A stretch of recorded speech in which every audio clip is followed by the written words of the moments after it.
Today on Stamp TV, I'm going to show you a beautiful embossing technique using a combination of words and images to create a beautiful rustic focal piece.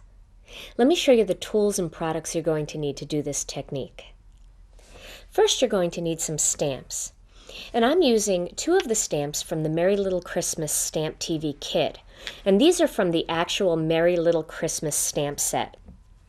One of them is the words that say deck the halls and then fa la la la la, and then I'm using this beautiful pine tree.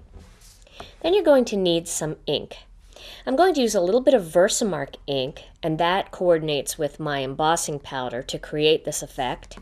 And then I'm going to use some of the Memento Toffee Crunch and Memento Rich Cocoa. You're also going to need a couple of sponge daubers, and I have two of these. Now these wash up really nicely under cool water. You can rinse the ink out. Now depending on the ink colors that you use, it might leave a little stain behind on the surface, but that won't affect the way that the sponges work when you're using them, even with light colors. You're also going to need some embossing powder. And here I have some of the Super Fine Detail Clear Powder by Ranger. I also have an anti-static pad. This is the Embossing Magic Pad, and this removes static from the surface of the card, and it also prevents any oils or dirt or debris that might just be on your workstation or that might be on your hands from getting onto the card surface and having embossing powder stick to places you don't want it to. I'm also using some of the Gina Designs 120-pound base weight cardstock in ivory.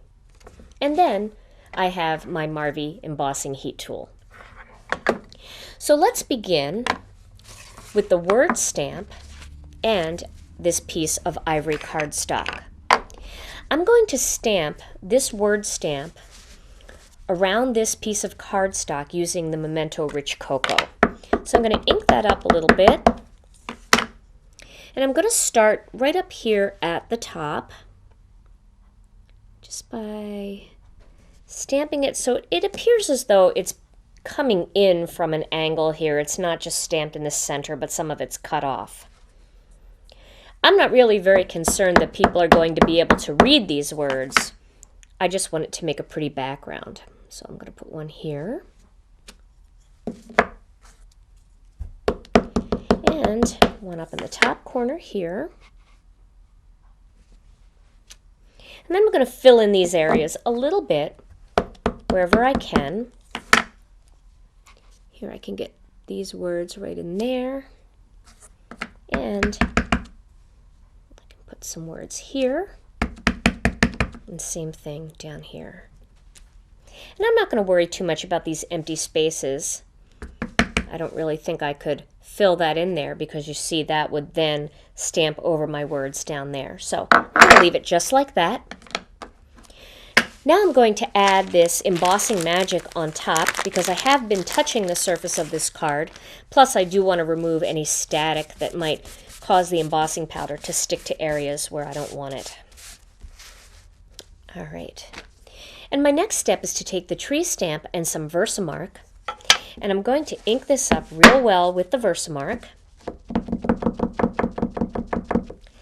And I'm going to start in the center. So I'm going to stamp one in the center,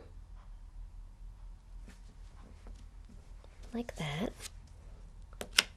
And then I'm going to stamp one on either side of it. And I kind of took note that the bottom was right along this line of words here. So hopefully I'll be able to get them fairly straight. But if not, it will still look rustic and pretty. There's another one.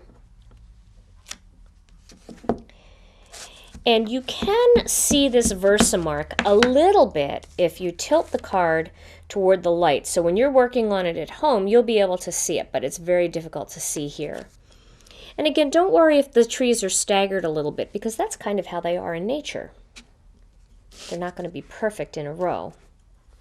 So either way, it's going to look pretty. Now I have a piece of scrap paper here.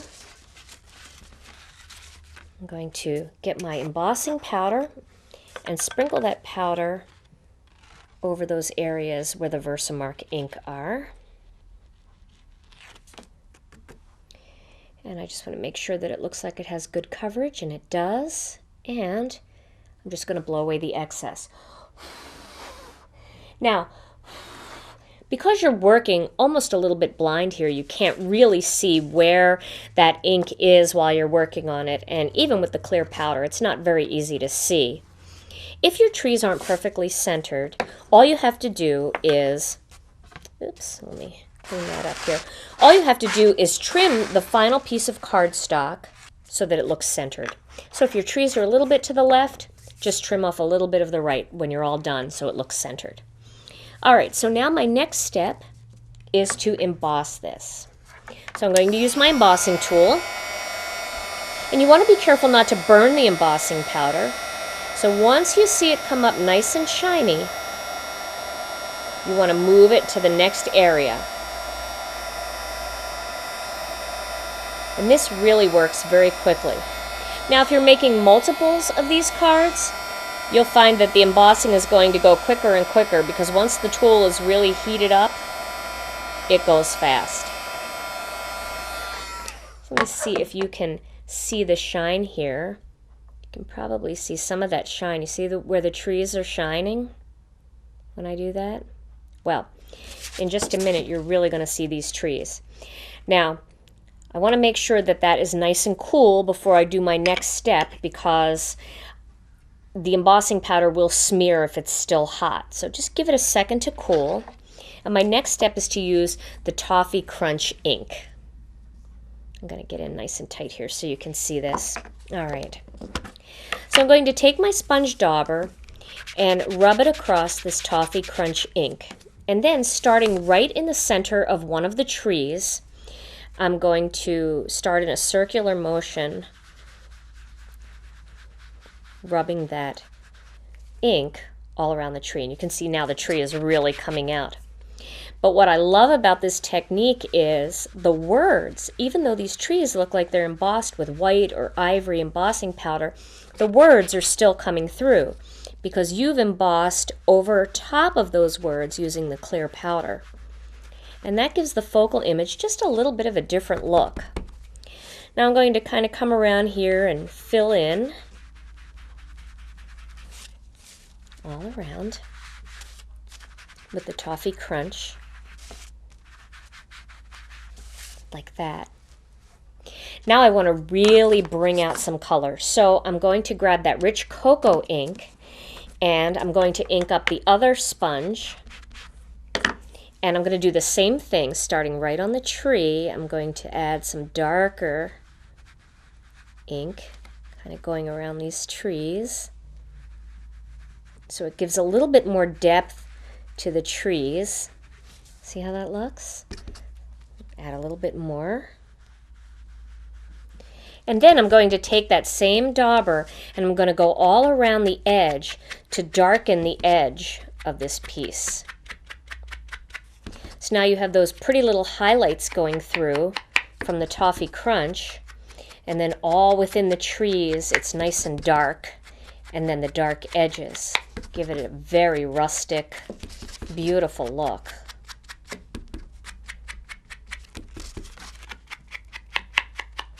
And this way, when you mount this particular focal image piece on a piece of ivory, that dark edge will really create a contrast.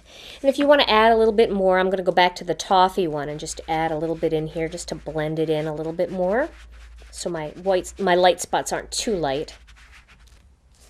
And there is a beautiful focal image ready for any card. And like I said, if you don't like that, it's a little bit closer on this edge than this edge, right before you start your sponging around the edges, you can just trim that little bit off so your focal image will just be a little bit smaller on your card. Now let me show you my finished card project and what that looks like. Here, I've used some of the other parts of the new Stamp TV kit. I've layered this focal image piece onto a piece of ivory cardstock, and I used the tonic ticket tag punch to create these little corners here. And then I used the brass brads that come in this new kit to accent the corners a little bit. I've used some of our dark sage cardstock, and then I ran that through the Cuttlebug using the Swiss Dot Cuttlebug folder. You can see those dots. That gives it a nice little bit of texture and interest back there. And then I put the whole thing on a panel of our 120-pound base weight ivory cardstock. And this was easy to do. I used the Peace, Love, Joy greeting just on a little square of cardstock, and I just slipped it under there with a little bit of adhesive, just so that the words are peeking out from underneath that focal image. Try doing this same technique and mixing in a little soft turquoise, warm yellow, and emerald green for a more colorful version of this rustic effect.